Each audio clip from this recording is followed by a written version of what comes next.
The Stanford Services Portal is your one-stop shop for getting help at Stanford. Just go to services.stanford.edu. If you don't have a Sonnet ID, click on Continue as a Guest. You can watch the How to Get Help as a Guest video for more information about interacting with the site as a guest. If you do have a Sonnet ID, click the Login with Sonnet ID button. You might be prompted to enter your Sonnet ID and password. On the home page, you will see a search field.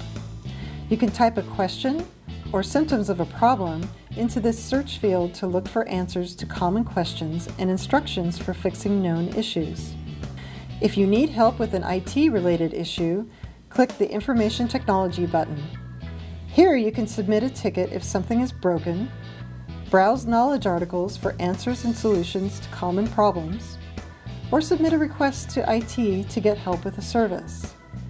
Categories of services are provided to help you find the proper request form. You can also request help regarding finance and payroll questions by clicking the Finance and Payroll button. Categories of common questions and issues help guide you to the proper request form.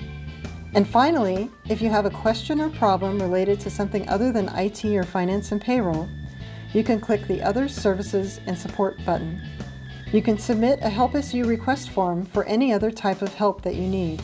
For detailed instructions about getting the help you need or tracking the status of help you've requested, watch the other videos in this series.